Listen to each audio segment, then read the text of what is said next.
Cold brew concentrate.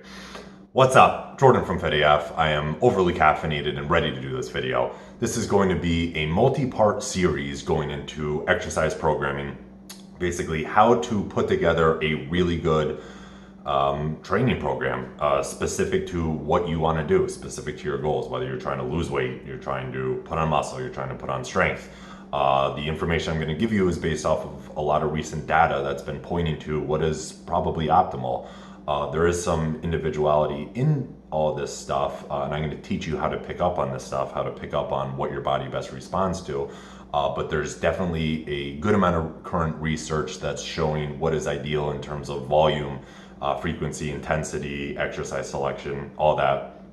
And the reason I'm doing this is I see so many people who go to the gym with goals in mind to lose weight or put on muscle, or else they wouldn't go to the gym. Yet they treat the gym as if it's, this box that they just want to check off at the end of the day, just to feel good about it. Yeah, I went to the gym. And that's good. Going and exercising is better than not exercising, but exercising smartly, I'm going to use the word training. I think training and exercise are different. Exercise is, I just did 100 burpees. That's exercise. But training is, I did 100 burpees because in 2 weeks I want to be able to do 400 easily. I'm basically working toward a specific adaptation and progressing my body to do something specific. So people go to the gym all the time and do whatever they feel like, and they're missing out on shitloads of gains, by implementing a few protocol, spending no more time in the gym, not working out any harder, but just implementing a few different things that I'm going to teach you. You can double, triple, quadruple, just get far better results than you are currently getting. And that is what I'm going to show you today. Without further ado, check out this new little video intro thing we did, and then we'll get started.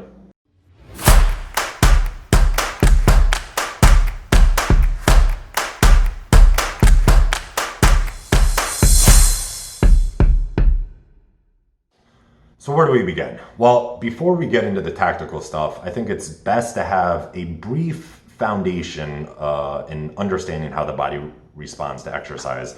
Why are we even addressing volume, intensity, frequency, all these things? Why can't we just go to the gym, do whatever we feel like, and just constantly make progress? So to break the ice on this, let me pose to you a brief question. If training for 5 hours a week is a good thing, then does that mean training for 30 hours a week is 6 times as good? Most of you intuitively know that the answer to that was no. That 30 hours a week is not 6 times as good, that's way too fucking much exercise, and the body won't be able to adapt and respond to it. So why is this though? Why is more not better in terms of exercise?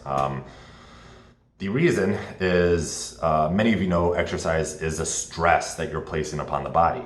More specifically, exercise is what's called a hormetic stressor.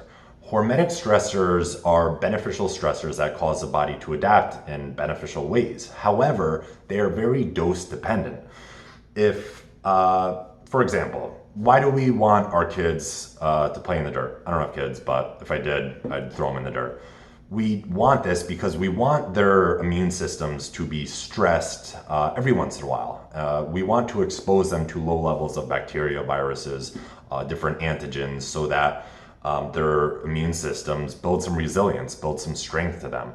And this is proven to be a good thing. And this is exactly what's going on with exercise. The dose of, say, 5 hours a week might be perfect for you. This is an arbitrary number, but it's just an example where 5 hours a week of exercise at that dose, your body responds very well. You get stronger, you get leaner, and you're putting on muscle. Where 10 hours a week could be better, but it could also be worse. And figuring out what that dose is for you is extremely, extremely, extremely important. And we have guidelines for what is the right dose and all these things and variables that I'm going to go over on how to basically optimize the body's adaptation to the stressor. That is in a nutshell, why we address things like frequency, volume. Basically, we're addressing the stress we're placing upon the body on a weekly basis. Now, the body does this. There's something called the SRA curve, the stimulus recovery adaptation. What this basically looks like, I'm gonna draw with my finger, is we work out and then we recover and then we're back to baseline, and then we work out again, we stress the body, and then we give some time to recover.